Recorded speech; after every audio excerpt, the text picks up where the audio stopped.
Then we can try to have good intention, motivation for being here. We can think by us coming here together to listen and to engage in discussions, reflection, contemplations. May all of this help and be cause and conditions to transform our mind, to become more kind, compassion, to be more wise with more wisdom.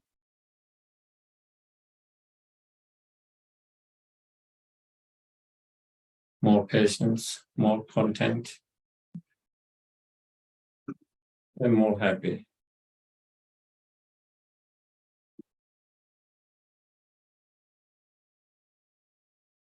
And may it be cause and conditions to be more help and benefit to others, directly and indirectly.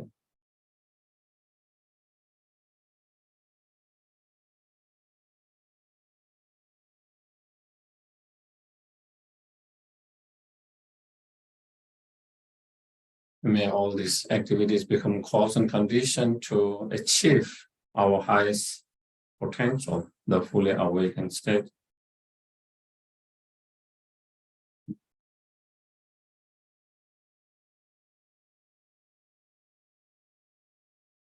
So we can fulfill the greatest benefit or help to others and oneself.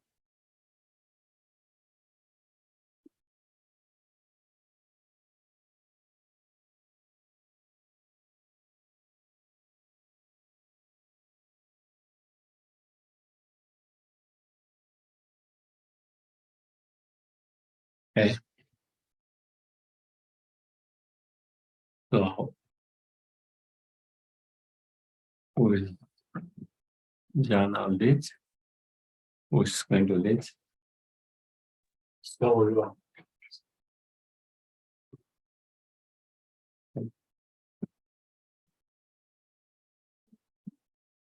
Then with opening prayer, okay. praise the Shakyamuni Buddha, and we recite that 3 times. To the founder, The one the full destroy, the completely perfected, fully awakened, perfect knowledge and perfect without to recognize the human beings retain. Deserve the gods and human beings to you, completely, fully awakened one. They got the extent of this for them. The glorious something. That's the real of that I have been. I can't say, may our friends see the refuge. to the The founder,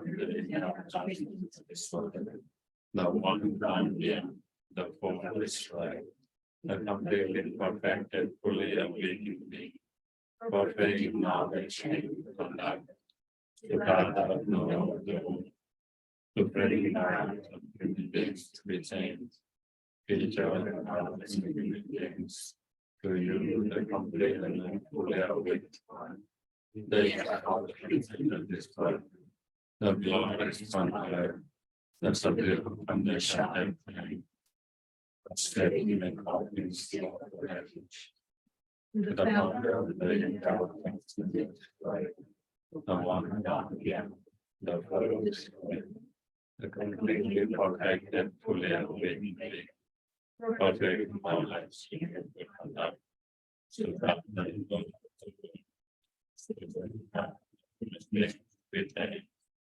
it's the you the complete and fully awakened. That you can take this world. The glorious Son, the Savior from the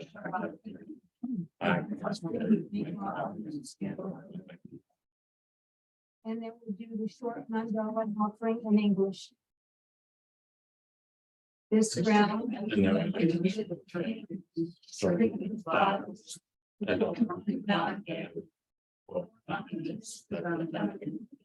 I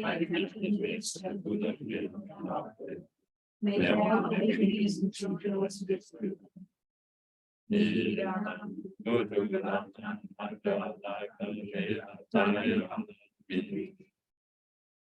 taking refuge in bodhicitta.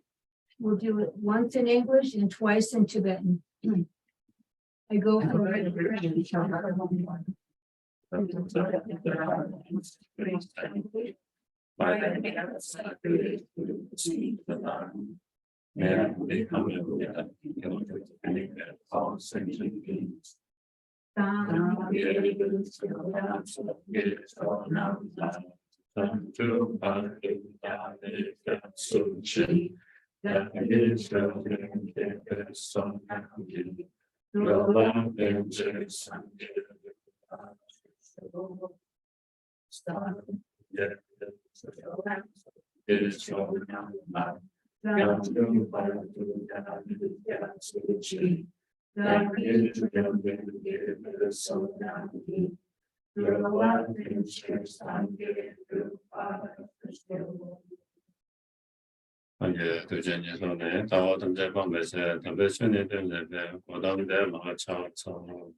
So I think in last 5 weeks we discussed, we went to the particular sutra, the Sutra of Impermanent, and then we just finished, and then there was some interest and requests to discuss and talk about some of the mantras, some of the about the mantras, so I think that is what or maybe few weeks, maybe and maybe we will do some chanting of the mantra as well, a little bit.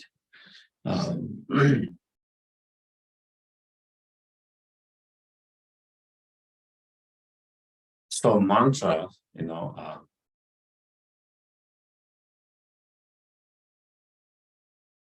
the meaning of the mantras in general, of course, each mantra has their specific meaning, and we'll go about that. But there is usage of mantra in meditations that you find, the mantra has been used as a tool or aid for meditation concentrations, both by in Hindu spiritual path as well as Vajrayana Buddhist path or school of thoughts, and also some Mahayanas, So, and mantras are a, specific kind of secret, energetic sound, syllables, phrases, that you repeat or chant.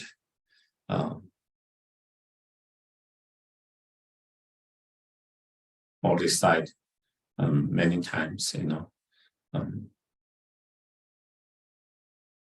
many of the scriptures teachings, they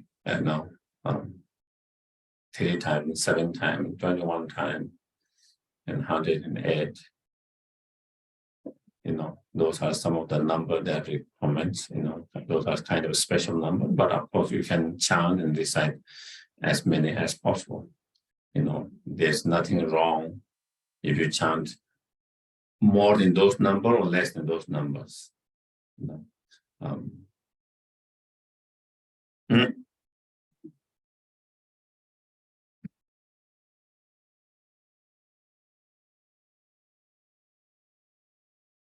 And when you use the mantra in your practice meditations, because the mantras are manifestations of of enlightened beings, mind, and also its manifestation of enlightened speech and sound. So therefore, when you use that, then you're in your meditation practice, there is some kind of energy from that you receive that transform or change your mind or your heart. There is something, sometimes it makes your mind very calming, very peaceful, healing. Sometimes it helps you to develop a strong aspirations, devotion, faith. And that kind of devotion, faith, and inspiration help you in giving you kind of the enthusiasm or the energy to engage in your meditation, engage in your path, your practice. Sometimes it's due to lack of that kind of inspiration, due to lack of such faith and devotion that make us lazy and not engage into the practice, meditation, path, and welcome. So through that kind of, using the mantras can really help us to feel and develop that. And sometimes through those, by using those mantras and practice, and it helps us to, develop strong sense of, love, compassion, wisdom, so, and many people find, through such recitations of the mantra or chanting the mantras, very much heal, mentally, whatever your mind has been bothering before, something's bothering your mind very much, and then through that chanting and practice, then, it started to help you to let it go, feel more peace, calm, and healing, so that is the power of the mantras, the power of the mantras.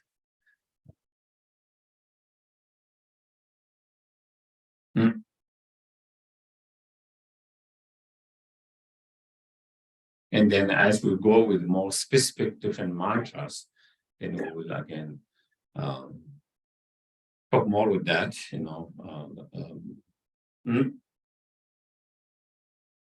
the benefit of reciting or chanting the mantras, you find in the Buddha's teaching sutras and many of the other commentaries, by chanting or reciting those mantras, how it purifies, so many negative karma that we have created in the past. The negative karma, those are the potential, the negative potential that give rise to obstacles, problem, suffering, and pain. So through that recitation, we can purify the cause, the potential. Otherwise, if it's not purified, that can give rise to problem and obstacles and suffering and pain in the futures. So it also helps to purify the negative karma, contaminated karma, those negative potentials. It also helps us to, it is explained, also it helps us to accumulate or collect the merit or positive energy virtues. And again, the merit is needed. The merit or the virtues are the positive potentials that give rise to, spiritual realizations, that give rise to, happiness, that produce happiness, that produce, success, enjoyment, all of that. So again, it purifies the negative karma, and it creates a new positive karma, merit, virtues, and then the mantra also help us to connect ourselves with that particular deity of whatever mantra we are reciting. If we recite or chant the mantra of Buddha Shakyamuni, then it is like the bridge, one of the bridge that connect our heart to the heart of the Buddha Shakyamuni. And through that connections, then we get the blessing and we get inspired. And we get inspired into the path and then become like himself, to be able to become like himself.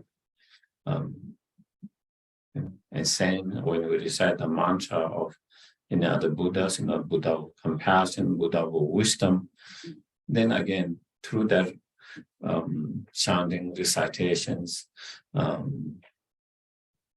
it is the tool or the bridge that connect us with that Buddha. It connects our potential with that Buddha. It connects our potential. We all have the potential to become fully enlightened. And it connects that potential with someone, a Buddha, who have actualized that full potentials. So then again, so it is a way to connect.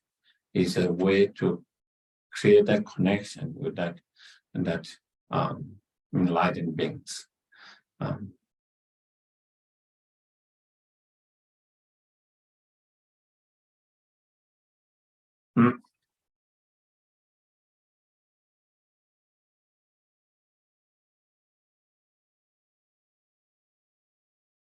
Also, it is explained when they call the mantras, man in Sanskrit. Mantra is a Sanskrit terms. Man is kind of mind. Tra is a protections. So in some they say mantra is protecting your mind. Okay, protecting your mind. And how do it protect you through the practice of the mantras? It protects our mind, from the obstacles, from the problem, from the sufferings, because it purifies all the negative karma that produces obstacle, problem, and sufferings, And through that, it helps us to create cause and condition for more prosperity, more happiness, and have spiritual realizations. It protects from low rebirth. It protects from miserable rebirth, unhappy rebirth. It protects from negative thoughts, emotions, or delusions. And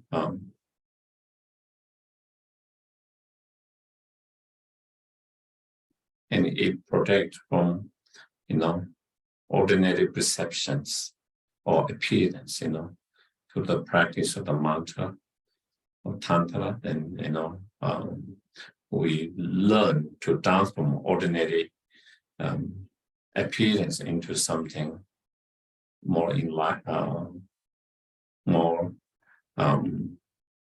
enlightened. And through such practice, we try, instead of seeing the environment ordinary, we try to practice to see celestial mansions, Buddha field.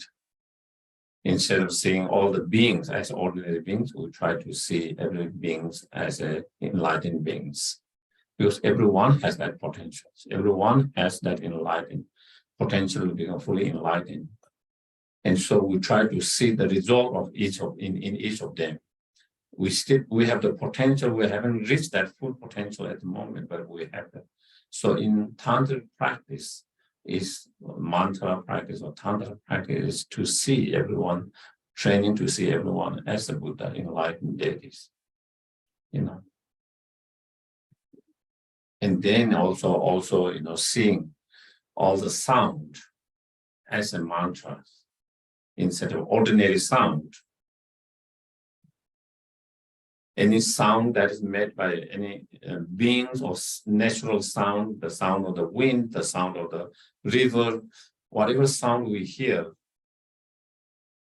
we try to see them as not as ordinary sound, but a mantras, a special secret speech, secret sound that is the manifestation of an enlightened wisdom mind, And so that is, so through such practice, we try to transform our way of looking at things and then trying to, protect from our ordinary appearance.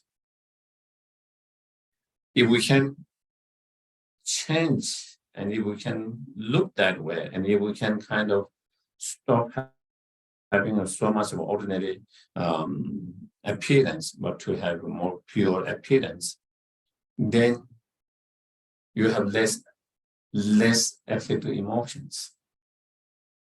If I see a person is a very bad person, anger can arise easily. If I see that as an enlightened person, there's no reason for me to feel angry with that person. Instead, I feel very hold that person very high, regard them very highly, And same thing with everything. If you see something, and so that can protect our mind from being, delusional in relation to objects. The delusion to arises. So that is one of the, a different method to protect our mind from being negative and delusional. So this is a tool, a technique, another tool or technique that you find. There are many different meditation, different tools, techniques dealing with the different emotions, different negative emotions, and this is one of those. Another different tools as well. Then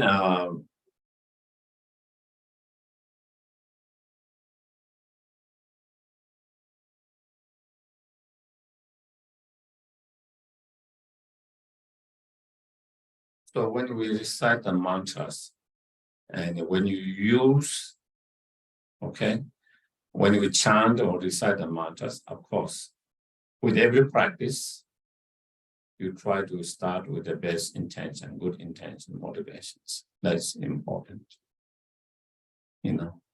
Whatever practice you do, whatever meditation you do, trying to start with the best motivations, broad motivations that you are going to do this practice, whatever meditation you are doing, if you are reciting or chanting that this is not just for myself, in order to be most benefit of all sentient beings, for the benefit of all sentient beings, what we call bodhicitta motivations.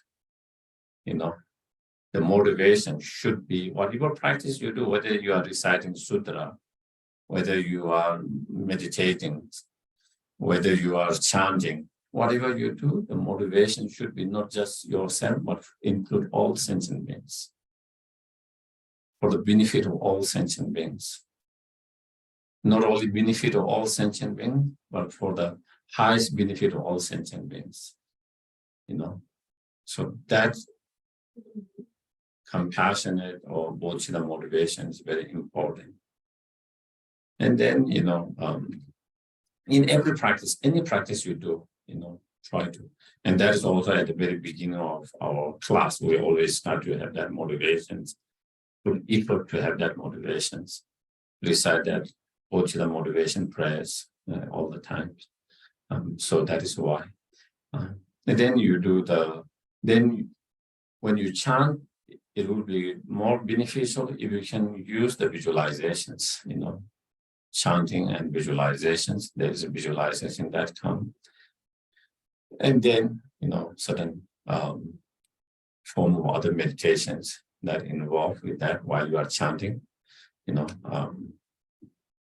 and then, at the end, then you dedicate for, again, all the whatever virtues you have created, whatever merit you have created through this practice for the benefit of all sentient beings. So if we combine all this practice together while we are reciting and chanting, then the practice of that chanting, reciting of the mantra become even more stronger, powerful, effective,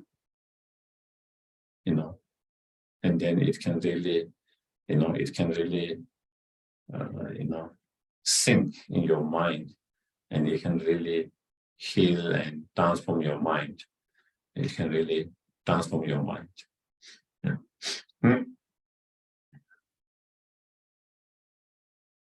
And there are different ways of chanting or reciting the mantras.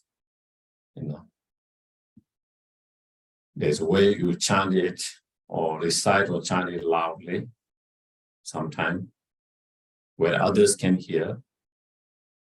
Sometimes you chant very quietly, almost like whispering, that you can hear yourself, but others that cannot hear.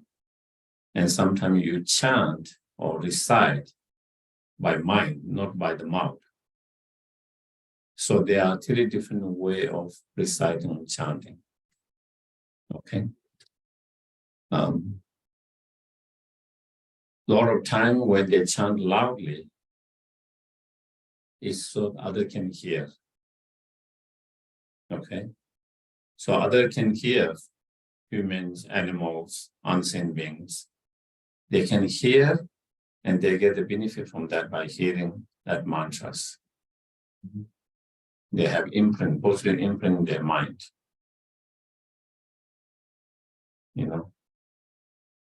And just by that sound, and that, because it's not an ordinary sound, it's a manifestation of enlightened speech, enlightened Buddha's mind, and it's a very secret sound of syllables. It has a certain energy, energetic power to kind of heal and transform and purify others' negative karma as well. And so for that purpose, you chant, and especially, one of my teachers, Kyabje Lama Sopa Rinpoche, who is a founder of these organizations, his advice is, try to chant as much as possible to your animal, your pet, or anyone. That is a way to help them spiritually. Of course, we can help them materially, give them, take care of them in the best way, whatever we can, making them comfortable, feeding, taking care of them in whatever. But also, we can help them spiritually. Of course, we cannot help them spiritually the way we can help human beings. If we ask them to meditate this and that, probably it will not be possible, But what we can do is at least they can hear the mantras. They can hear the mantras. We recite the mantras. Send all the good energies, prayer to them, and recite the mantra. So at least they have that imprint in their mind. And because of that imprint in the futures, it makes them easy to make progress in the spiritual path because of that imprint. Because that imprint. And that is one way of helping them on spiritual level. Therefore, like Lama Sopa Rinpoche has, animal sanctuaries that he has liberated from the butcher house, goats, others, animals that are being killed, butchered he buy them, and there is animal sanctuary that people who take care of them there. And there, then he sent the monks to recite prayers and mantra to the animals. He built a stupa there so that the animal can go circumambulations, and through circumambulating holy objects, that way they make karmic connection with a spiritual path. Through that, they can somehow, by the power of the objects, they can have some purifications in that way, in a simple way. So giving any spiritual opportunity in whatever way we can. Even in whatever small help we can be for them. And so that is what, sometimes Lama Sopa Rinpoche and some other lamas, sometimes they will go in the forest or in a very open spaces, and they will recite very loudly all these prayers or mantras, so all different animals can hear them. So they can hear them. And in that way, you can help them on spiritual level.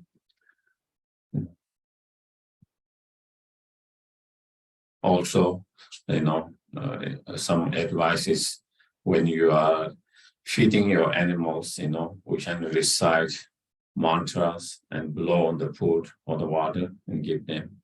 That's also another way of helping them through the mantra for such animals, So that is one of the reasons why reciting loudly, chanting or reciting loudly. Of course, chanting is kind of more soothing, if there's certain rhythm, that it can be very soothing for human beings as well as other beings. Okay. And then kind of reciting very quietly, almost like whispering, is, when you engage in certain retreat, there are certain retreat that you need to recite certain number of the mantras in that retreat, part of that retreat. So for that, you need to count that, because it's part of that. You have certain number to do. And so then that one, you recite not so loudly, but enough for you to hear it, almost whispering. So if you for you to hear it, so that you are aware that if you're making a mistake, you are aware that, And so that is when you do that kind of retreat, then that is how you recite.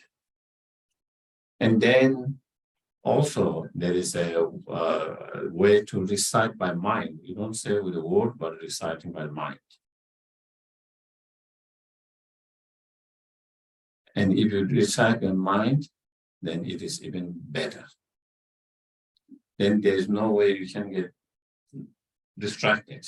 If you get distracted, you cannot recite by the mind. I can recite with the mouth while I'm getting distracted. Do you get it?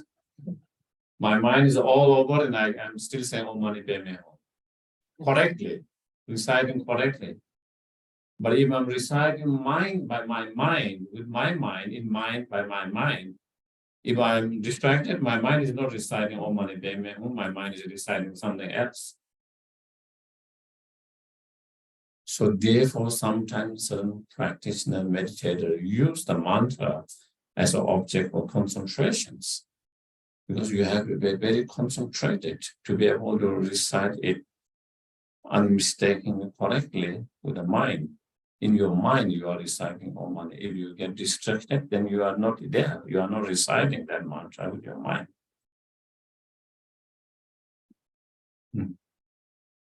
So you can see there are 3 different ways of reciting, okay? And for different purpose,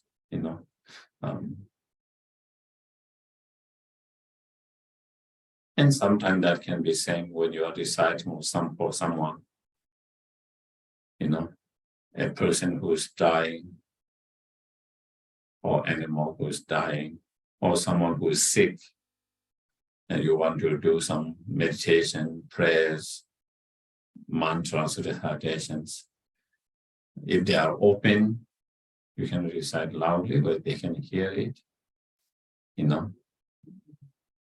If they don't want to hear it, if they are not open to that, then you just recite yourself in your mind,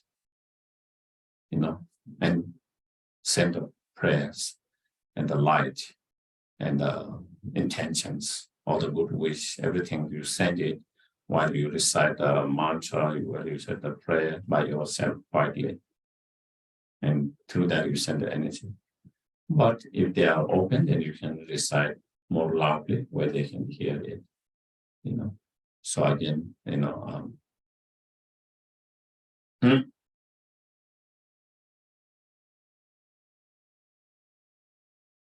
then when to chant, when to recite the mantras. Of course, when you're doing certain meditation, in practice, you can do that. As I mentioned, there are certain retreats, but you a part of that. Certain people have commitment of certain. They have taken certain empowerment initiations, and there is certain commitment them to do certain retreats related with that, reciting certain number of the mantras. So then of course they try to accomplish that. And even someone who doesn't have commitment, they can also do that. There's nothing.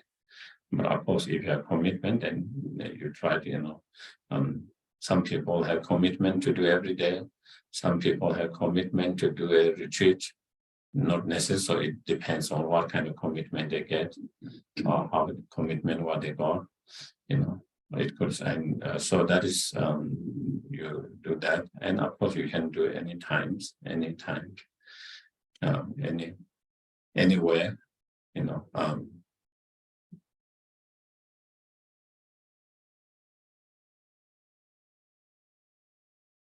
and especially, we try to do mantras, of course you can do the mantra anytime while you are working, gardening, while you are watering, while you are cleaning your house, while you are cooking, while you are jogging, walking, you can use the mantra anytime to recite them.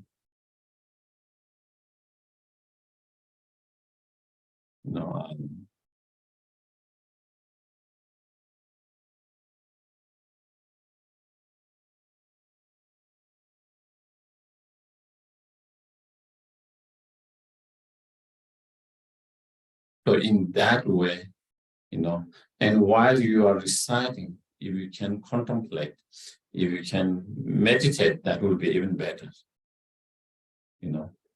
While you are reciting the mantra, you can contemplate, you can meditate on dependent arising, emptiness.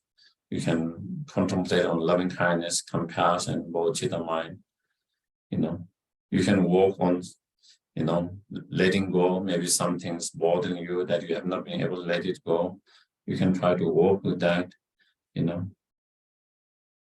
can work with something that you need to forgive and you are not being able to forgive, trying to let it go and forgive.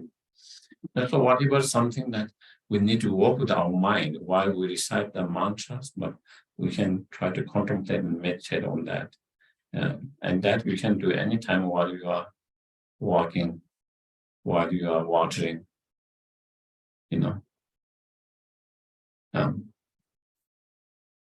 so that can be and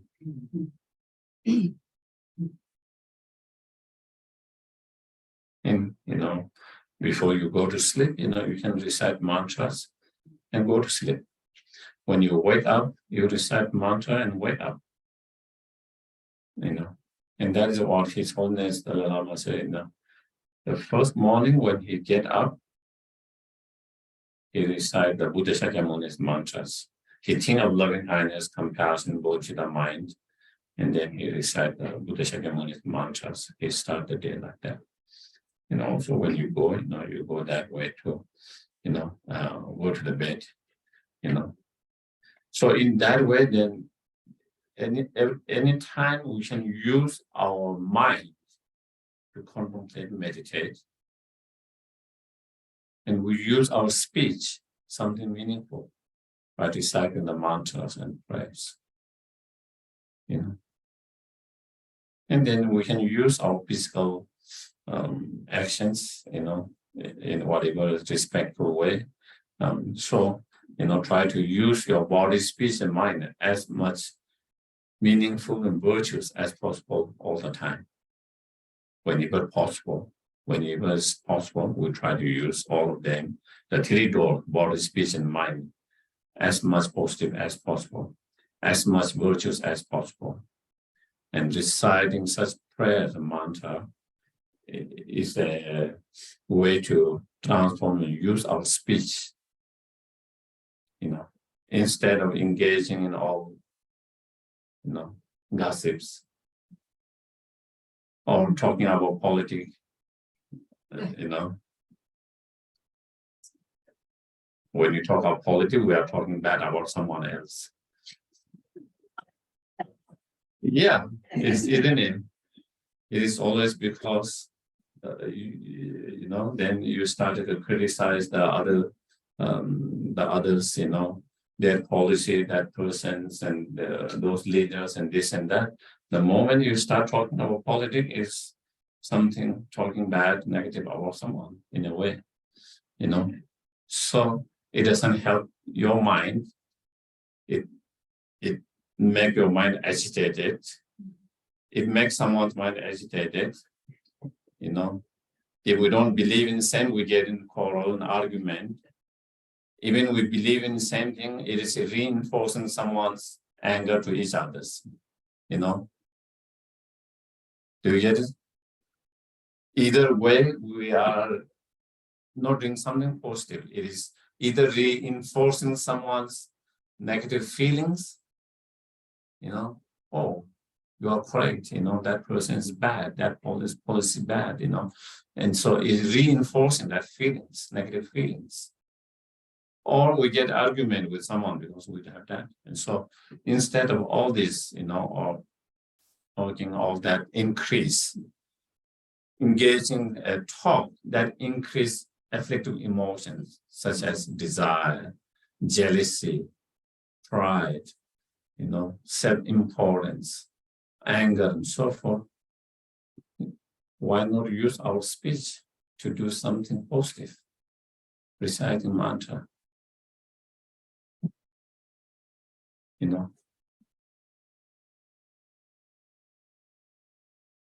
And my father was like that, and he was reciting mantra and prayer all the time.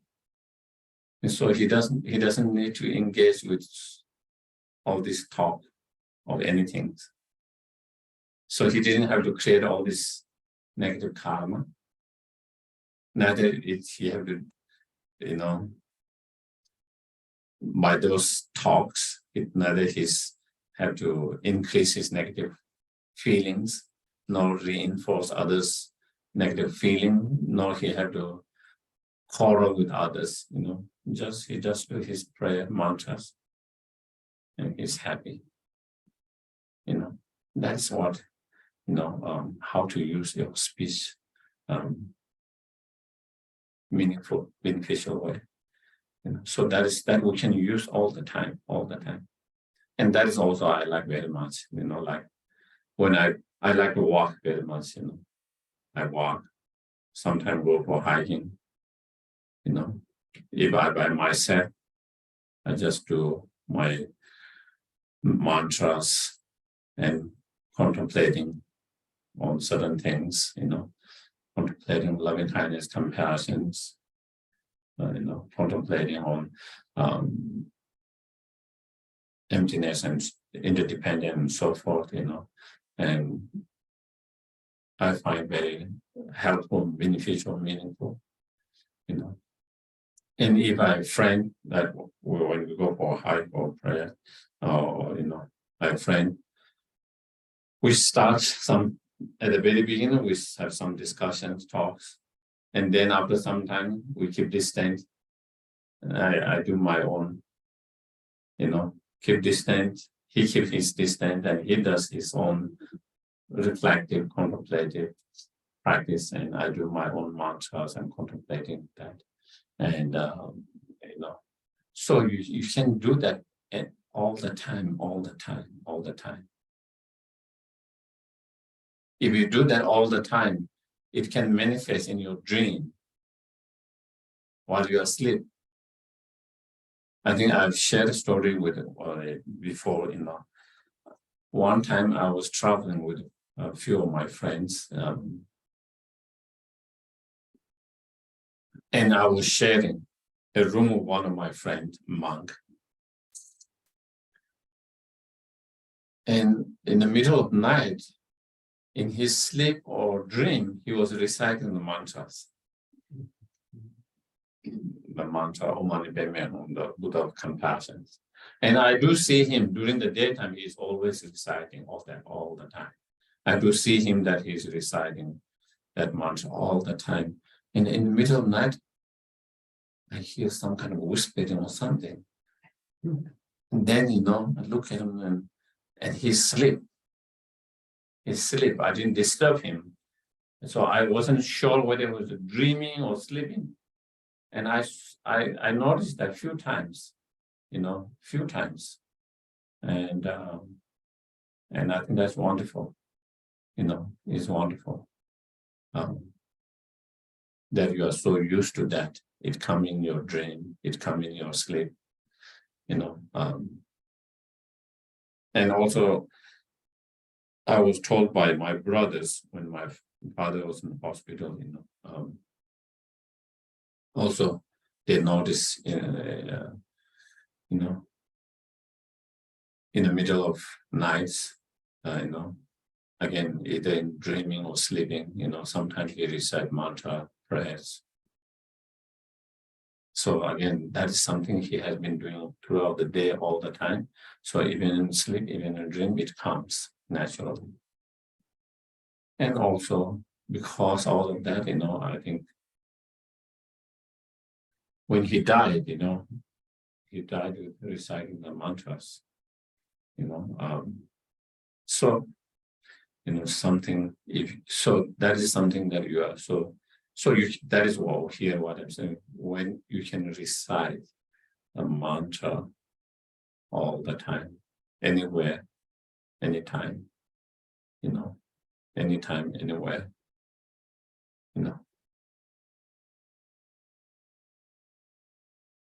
anytime, anywhere. And mantra are short, so is something you can memorize very easily, and and you can recite, and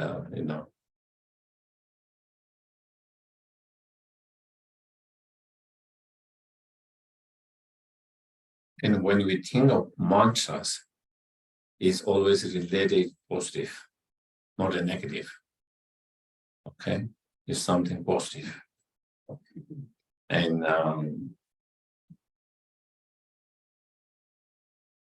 okay.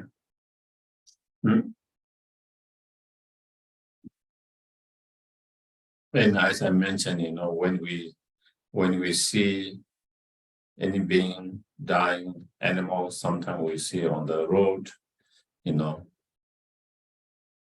being crushed,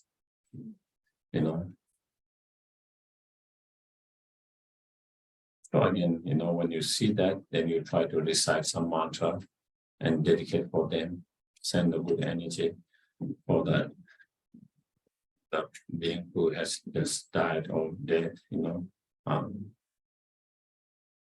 it could be bird, it could be any kind of animals, it could be insects, whatever, and so therefore it is good to recite some mantra and dedicate for all those who have died, including those insects, and dedicate for them, So especially, when we see someone sick, wounded, whether it's animal, human beings, someone sick, wounded, not only physically, sometimes emotionally, mentally,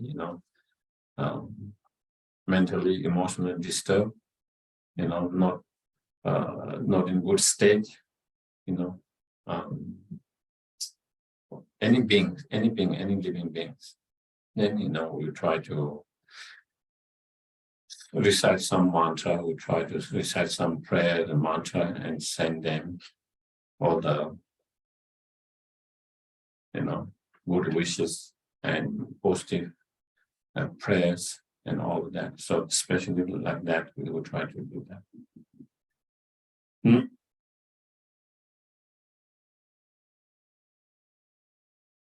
So then, so then we will kind of try to do the, before we go into the special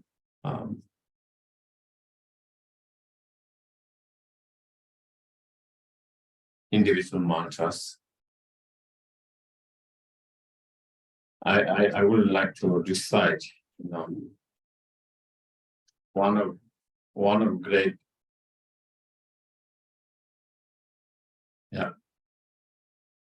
one of great Nyingma masters, scholar, Mihun Rinpoche, he said, it is true, the force of discovering such dharani or the mantras, that the king of Shakya, so that refers to Buddha Shakyamuni, okay, himself attained enlightenment, and that Avalokiteshvara, the Buddha of the compassion, became a supreme of all the bodhisattvas through simply hearing this dharani or the mantras. A vast accumulations of merit will easily be gained, and all karmic obscuration will be purified. And when reciting it, obstacle will not occur. This is being taught in the average Prasnaparamita. Another master says, other teachings says that by reciting this dharana only once, all the harmful actions you have committed throughout 80,000 kalpas will be purified. They say that it possesses boundless qualities such as this, and it is secret heart essence of Buddha Shakyamuni. So that is some, and then you can read, by Lama Zopa Rinpoche, he has so many teachings on the benefit of reciting the mantras, and Rinpoche was very much into that. Not only he taught that, but he himself was very much into that practice. Sometimes he see a spider or ant, he will pick it up, and then there is a stupa elder, and he will take round and round and round, circumlate them and recite mantra, and then take it out. That is what, that's his everyday practice. Anytime he see any insect, before he take it down, he makes sure that you don't crush. He has a certain way to pick it up, unharming them. And then not only that, then, he will, on the holy object, he will circumlate, and then he recite a lot of prayer mantras, and then dedicate and take it down, so there is so many teachings on the benefit of reciting such mantras. So you can find,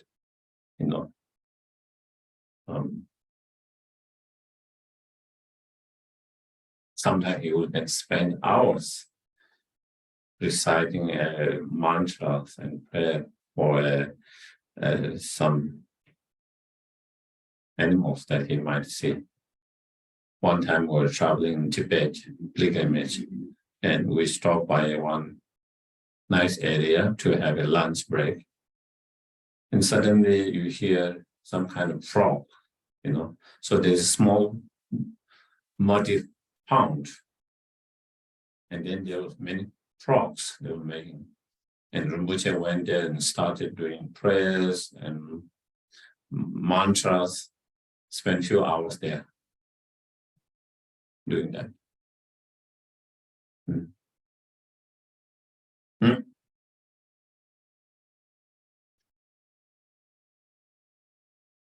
So yeah, so definitely there's incredible the benefit of the mantras, is some of the benefit that is mentioned in some of the sutta is, it blows our mind. It's hard for us to conceive, for us to see, is this really possible? It seems like it's not unreal for us to hear and to see that. But definitely in many suttas they have said it. And of course the Buddhas, they are able to see more than what we can see it. Those enlightened beings are able to see much more than what I can see it. So just because I cannot see it, it doesn't mean, it is not happening.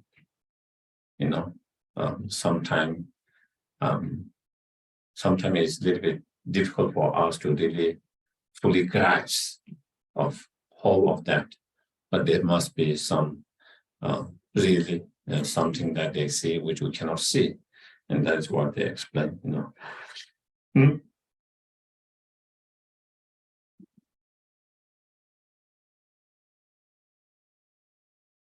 So I'm starting the mantra with the Buddha Shakyamuni's mantras, okay, because it's the historical Buddhas, all the other teachings, whether it's a different lineage, the teachings that's based on Pali tradition and teaching that's based on Sanskrit tradition. Within that, Prajnaparamita, Mahayana, and Vajrayana, all different lineage, they all come from the Buddha Shakyamuni. Buddha Shakyamuni is the source of all those teaching, all those practice. Everything's come from that. The root, the founder, the root.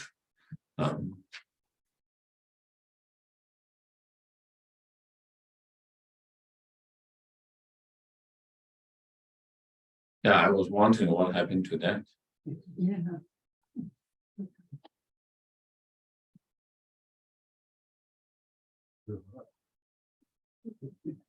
Carry on. I take a while.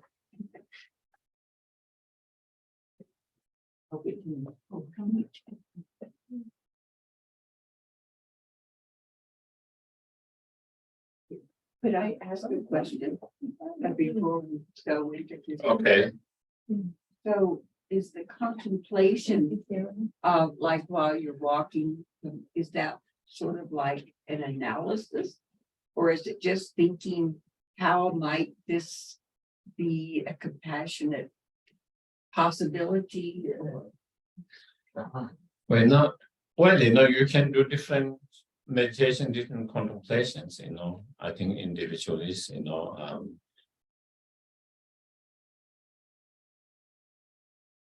in my cases, a lot of time I do contemplation on loving kindness, compassion, bodhicitta, thinking of the kindness of sentient beings, and then suffering of sentient beings, and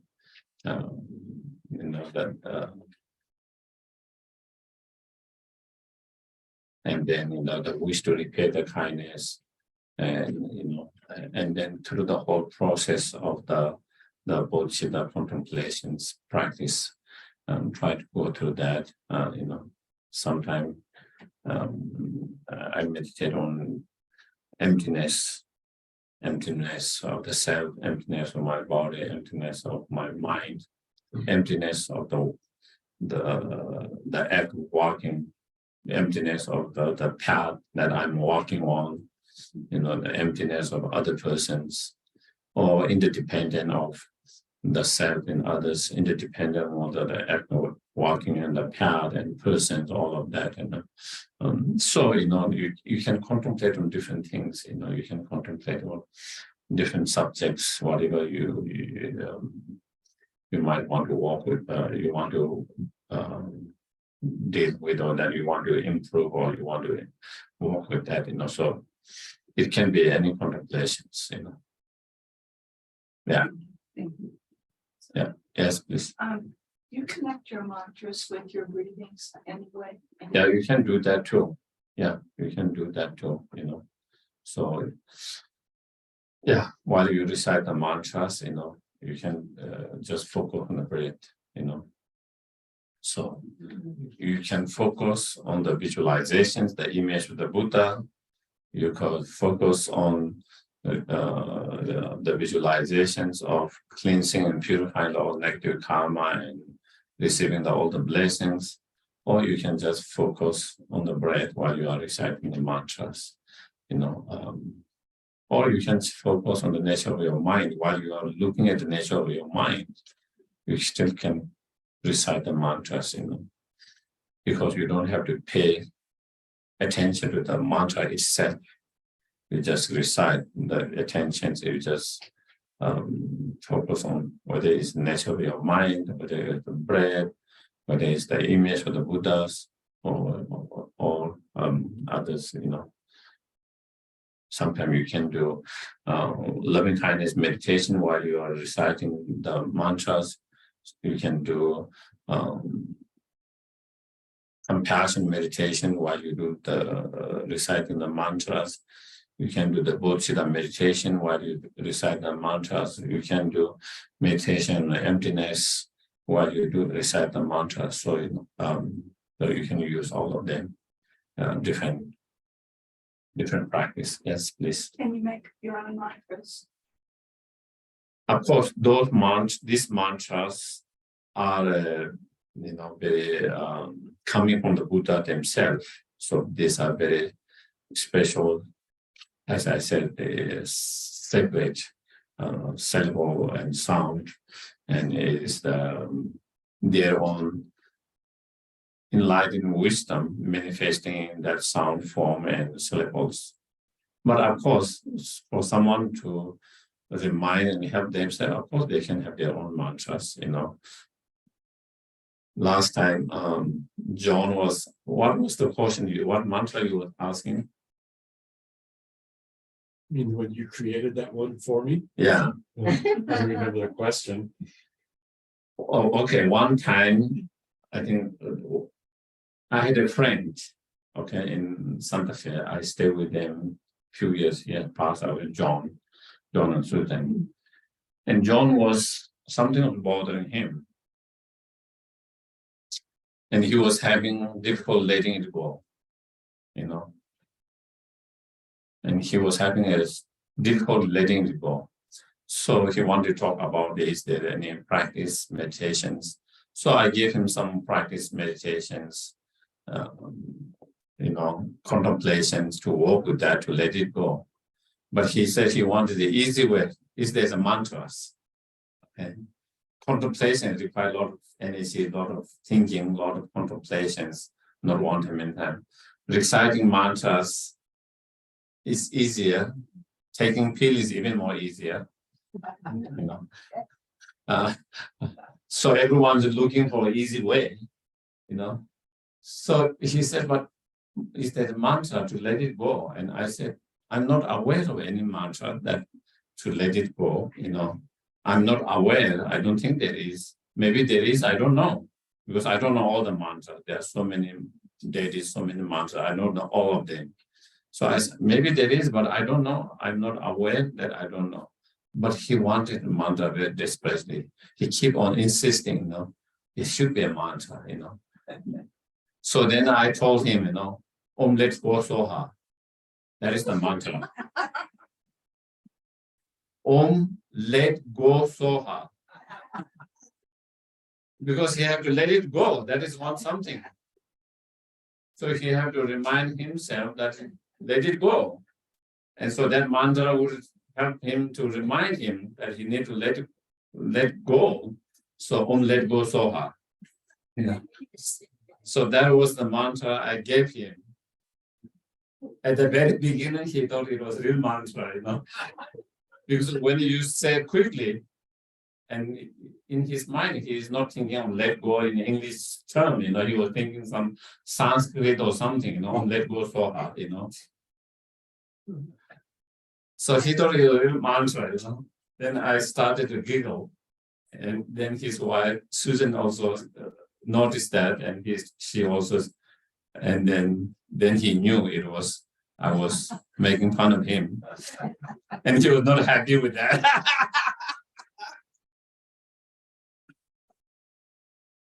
But just to give you one example, that would be mantras to let it go. You know, your own mantras, something you want to remind yourself. Something you need to deal with something you need to work with something.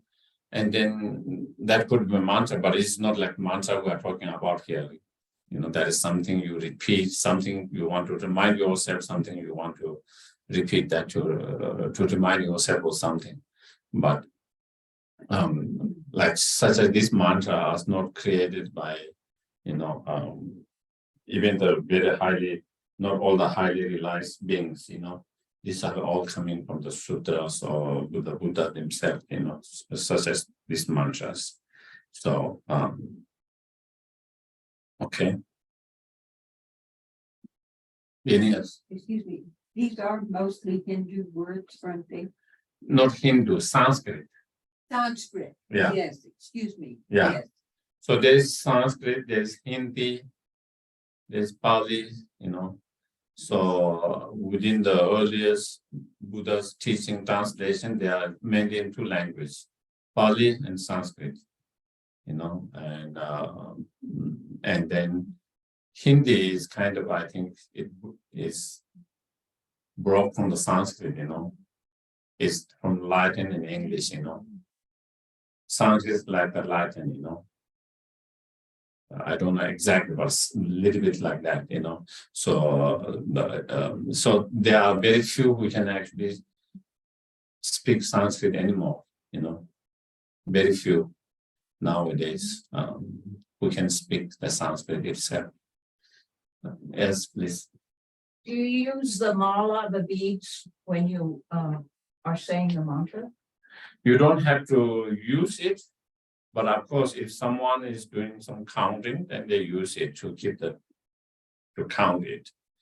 And otherwise, you don't have to do it, but people still carry the malas because when you see it, it reminds you. It's a reminder. When I see my mala, then it's a reminder for me to recite the mantras. It's something that is a reminder when I see my mala, so then I have to recite the mantra because this is what it represents. So it helps to have something, whether it's a long one or a wrist one, you know, with the small ones. But it is a reminder. And in terms of reciting, you know, it depends on whether you want to count it or not. If you want to count it, then it. And counting sometimes help because I think, of course, some people have commitments, so then they need to do that too. So they need to know the numbers to finish the commitments that they have done. But also what I find is when you keep the count and you keep, sometimes we feel, you know, we look at ourselves, our practice, our progress. Sometimes it can be a little bit discouraging. You know, I've been studying, practicing for so many years. I can't see so much there isn't so much to show. There doesn't seem so much improvement.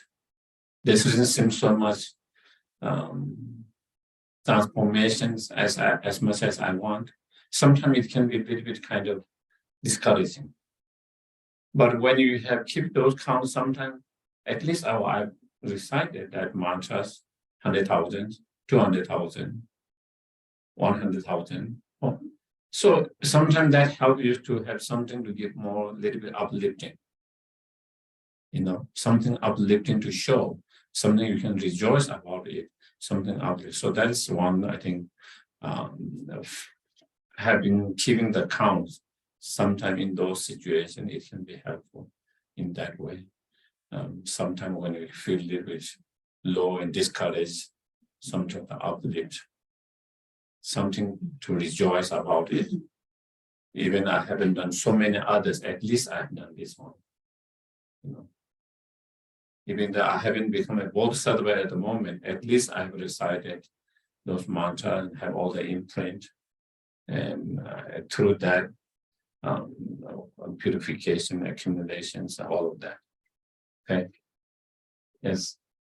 If we took this paper with us and worked with these, but then we shouldn't put it in the trash. You know, what do we do with the special things like these? I know they shouldn't be on the floor. Yeah. These are Dharma, it represents the Buddha's enlightened mind, Dharmas. Okay. And so you have to respect it, any books, Dharma books, or anything like this, you keep in little high place. Respectful, paying respect. Just throwing garbage is not respectful. Basically showing the respect. That is what it is. Different people might have different way of respecting it, but not being disrespectful, but instead being respectful, treating it as though it's Buddha's own direct teachings, his own wisdom, in his own wisdom mind, Okay. And that will be last. Yeah. Oh, Ted. I just want to use your fingers to count. Or sometimes if you don't have mala, you can use fingers. Sometimes I do use the fingers. If I want to recite just 7 or 21 times, you can use it. Fingers too. Yeah. Yes. So when you're reciting the mantras, I've always wondered whether you should be trying to imply the meaning while you're reciting, or whether it's just meant to be a form of focus and concentration. Mm-hmm. So in other words, it doesn't just naturally flow from the mantra into my mind as with the actual meaning of the mantra. Mm-hmm. So, No, it is really important to study and understand the meaning of that mantras and having the understanding of the meaning of mantras. But when we recite, then we don't focus on that meaning. We just focus on the sound, the chanting, and the concentrations. But you have the understanding of that meaning. Even you are not concentrating that moment, but you have at the very beginning you try to reflect a little bit on the meaning of that mantras, and then when you actually recite, then you just kind of concentrate on the mantra itself. Or as I mentioned, sometimes you can just do some other contemplative meditation as well. Yeah. Okay.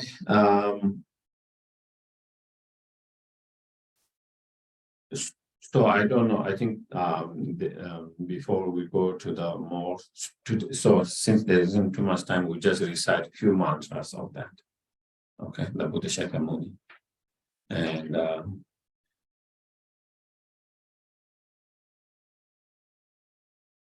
so just try to visualize the Buddha Shakyamuni in the space above you. And even you cannot visualize clearly, it doesn't matter. You just feel the presence of that Buddha Shakyamuni is there. He's always there everywhere. It's just, if you can visualize clearly as much as possible, that's great. On top of the lotus cushion, then there's a moon cushion. On top of the moon cushion, there's a Buddha Shakyamuni, wearing the monk's robe, in a sitting posture, right hand in a earth-searching mudra, left hand in a meditative mudra, holding the baking bowls filled with nectars. And his color is in a golden, yellowish goldens. And looking at compassionate eyes, smiling. With great compassion,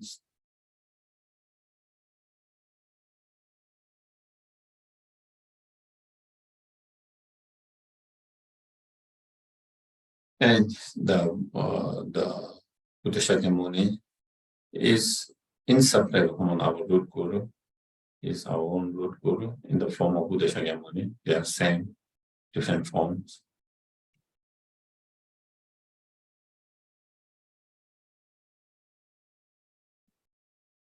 Then you can visualize at the heart of the Buddha Shakyamuni, there's a moon disk. On top of the moon disk, there's the Hum syllables, and then surrounded by the Buddha Shakyamuni mantra, Taitao Munimini Mamuni Soha. And all of those mantras or syllables are again not just ordinary mantra syllable. In essence, they are the Buddha Shakyamuni enlightened compassion and wisdom.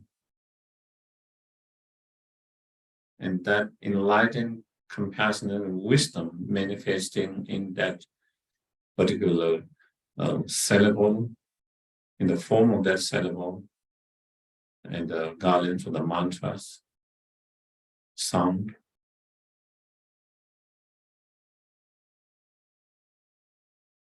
So it's the compassion, wisdom, healing energy.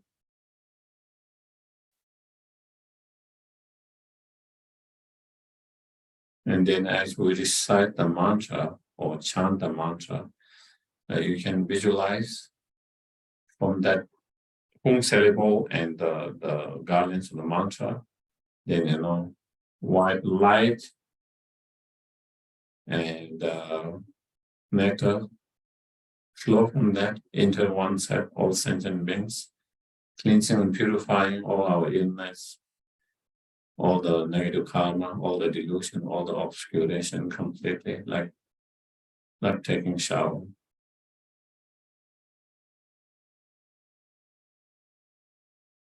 So again, that light, that nectar, white light nectar is not ordinary, but is again enlightened wisdom,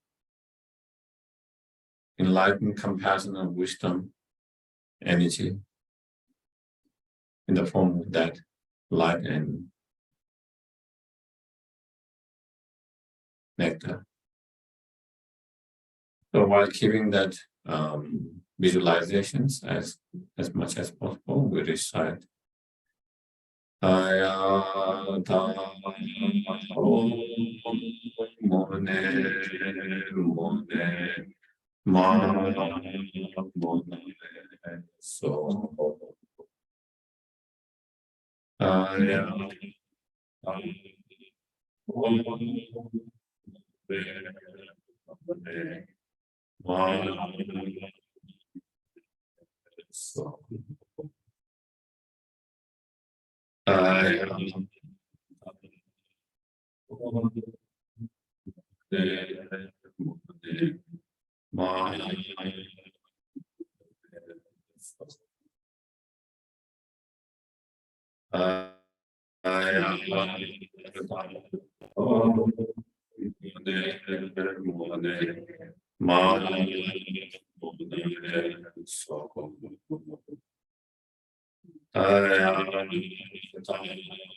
Mone Ma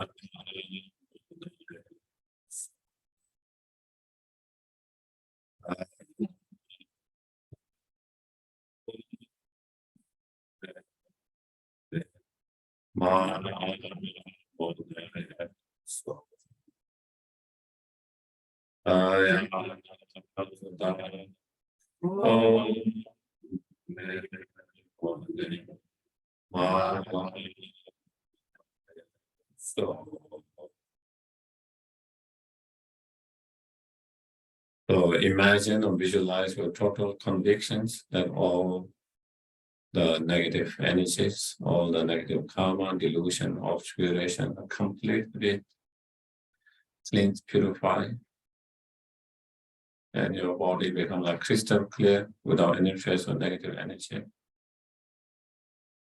And as we recite more, you can visualize, again, that enlightened compassion and wisdom energy manifesting in the form of yellow, orange, light and nectar into yourself from the crown and feeling your whole body and receiving all the blessing, enlightened body, speech, mind, all the spiritual realization, especially highest level of loving kindness, compassion, bodhicitta, mind, and wisdom, just like Buddha Shakyamuni himself.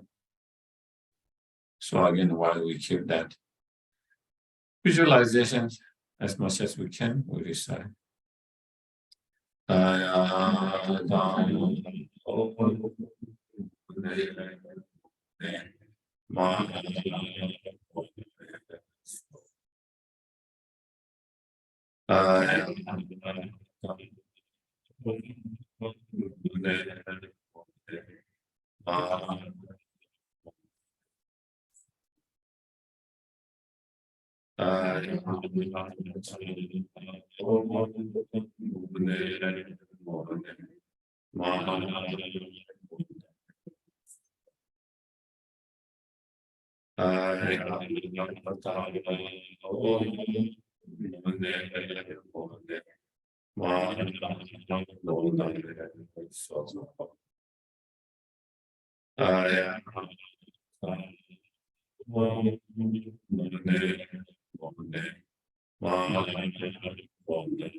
So again, with total conditions, you imagine, visualize that you receive all the blessing of enlightened body, speech, and mind, especially spiritual realization of true love, compassion, bodhicitta, mind, and wisdom. Just like Buddha Shakyamuni himself. And feel each part of our particles, molecules, cells with all this spiritual realization and bliss. Great bliss due to that spiritual realizations in every cell and the part.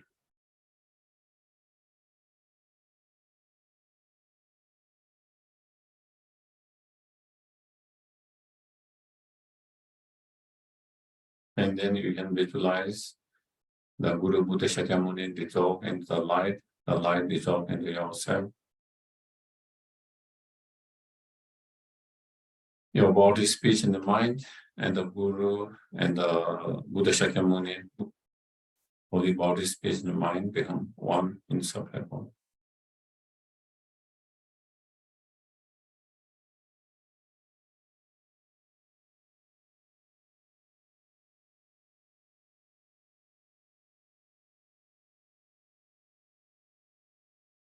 So while trying to keep your concentrations on the nature of that mind, nature of your mind, that is inseparable from the Guru and Buddha's mind, we recite some, but you just try to keep your focus on that nature, the nature of the mind.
Then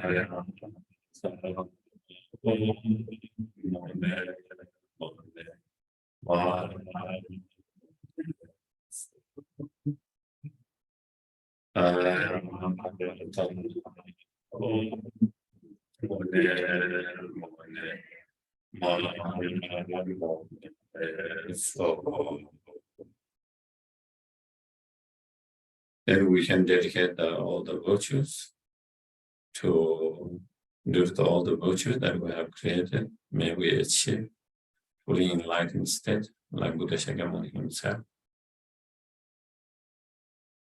And lead all that sentient beings to that fully enlightened state.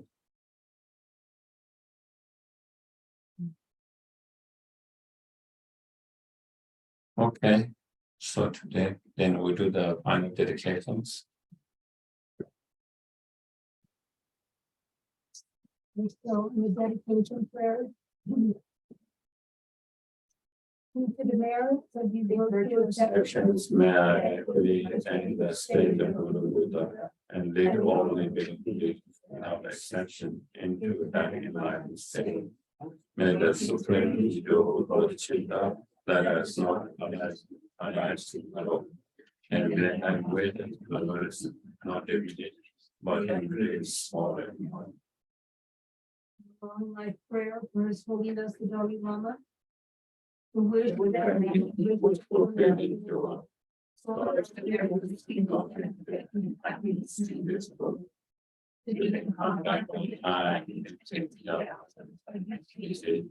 May all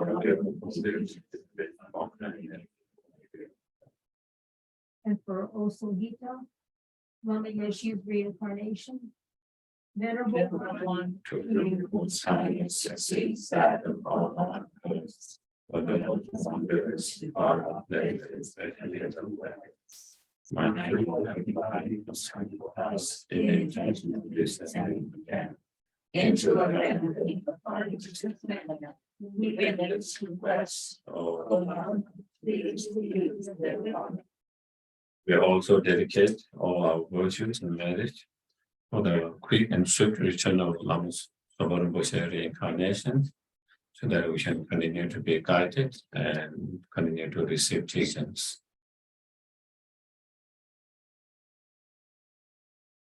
Okay, so yeah, so at least maybe you can try to chant or recite this mantra at least once, 3 or 7 every day until next week. Maybe all your life, maybe even wonderful. Okay, thank you.